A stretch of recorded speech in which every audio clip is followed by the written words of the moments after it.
നമസ്കാരം, ഞാൻ മനോജ് നെടിയാക്കൽ. പുതിയൊരു വീഡിയോയിലേക്ക് എല്ലാവർക്കും സ്വാഗതം. കേരളത്തിലെ എല്ലാ വീടുകളിൽ നിന്നും വലിച്ചെറിയുന്ന ഈ സാധനത്തിന് വൻ ഡിമാൻഡ്. മുടി കറപ്പിക്കാനും വെള്ളം ശുദ്ധീകരിക്കാനുമൊക്കെ വൻ വില കൊടുത്ത് പാർശ്വഫലങ്ങളുള്ള രാസപദാർത്ഥങ്ങൾ വാങ്ങിയിട്ട് പൊന്നിൻ വിലയുള്ള ചിരട്ട വലിച്ചെറിയുന്നവർ അറിയുക. ചിരട്ട വിപണിയിൽ വില കുതിച്ചുയരുകയാണ്. 3 മാസത്തിനിടെ കൂടിയത് 300%. ചിരട്ടയ്ക്ക് ഇത്ര മൂല്യമുണ്ടെന്ന് ആളുകൾ മനസ്സിലാക്കിയത് സമീപകാലത്താണ്. വീടുകളിലെ ആക്രി ശേഖരിക്കാൻ വരുന്നവർ ഇപ്പോൾ ചോദിക്കുന്നത് ചിരട്ടയുണ്ടോ എന്നാണ്. 1 കിലോ ചിരട്ടയ്ക്ക് 30 രൂപയിലധികം വില തരും. വിദേശ നാണയം നേടിത്തരുന്ന നല്ലൊരു വ്യാവസായിക ഉൽപ്പന്നമായി ചിരട്ടക്കരി മാറിയതാണ് പെട്ടെന്നുള്ള വിലവർധനയ്ക്ക് കാരണം. ഇറ്റലി, ചൈന, ജർമ്മനി എന്നിവിടങ്ങളിലേക്ക് ഇന്ത്യയിൽ നിന്ന് വൻതോതിൽ ചിരട്ടക്കരി കയറ്റി അയക്കുന്നുണ്ട്. നാളികേര ഉൽപ്പാദനത്തിൽ 1-ാം സ്ഥാനം കേരളത്തിനാണെങ്കിലും ചിരട്ടക്കരിയുടെ വാണിജ്യമൂല്യം കണ്ടെത്തിയത് മലയാളികളല്ലെന്നത് വേറെ കാര്യം.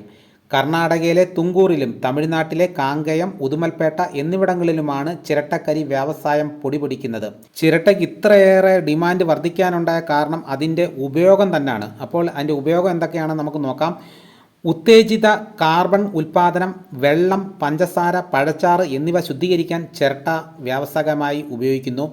സൗന്ദര്യവർദ്ധക വസ്തുക്കളുടെ നിർമ്മാണം, നാടൻ പ്രയോഗങ്ങൾ, വീടിനകവും ടോയ്ലറ്റും വൃത്തിയാക്കാൻ ചിരട്ടക്കരി വളരെ നല്ലതാണ്.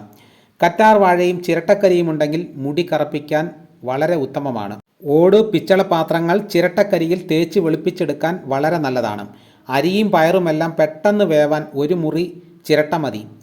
കരിച്ച് കിണറ്റിലിട്ടാൽ കുടിവെള്ളം ശുദ്ധമാവും. കരകൗശല വസ്തുക്കൾ ഉണ്ടാക്കാം. ചിരട്ടക്കരി ദഹന പ്രശ്നങ്ങൾക്ക് നല്ലൊരു മരുന്നാണ്. കേരളത്തിലെ കന്നുകാലി കർഷകർ കന്നുകാലികൾക്കൊരു ആഭരണമായി ഈ ചിരട്ട ഉപയോഗിക്കാറുണ്ട്. അപ്പോൾ ഇത്രയേറെ ഡിമാൻഡ് ഉള്ളതുകൊണ്ടാണ് ഈ ചിരട്ടയ്ക്ക് ഇത്രയേറെ വില വർദ്ധിക്കാനുണ്ടായ കാരണം. ഇതോടുകൂടി വീഡിയോ ഇവിടെ പൂർണ്ണമാകുന്നു. ഇതേപോലെയുള്ള വീഡിയോസ് നോട്ടിഫിക്കേഷനായി കിട്ടാൻ ചാനൽ സബ്സ്ക്രൈബ് ചെയ്യാത്തവർ ചാനൽ സബ്സ്ക്രൈബ് ചെയ്തേക്കുക. എല്ലാവരും ലൈക്ക് ചെയ്ത് സപ്പോർട്ട് ചെയ്യണം. മറ്റൊരു വീഡിയോയുമായിട്ട് ഉടനെ എത്താം. എല്ലാവർക്കും എൻ്റെ നന്ദി.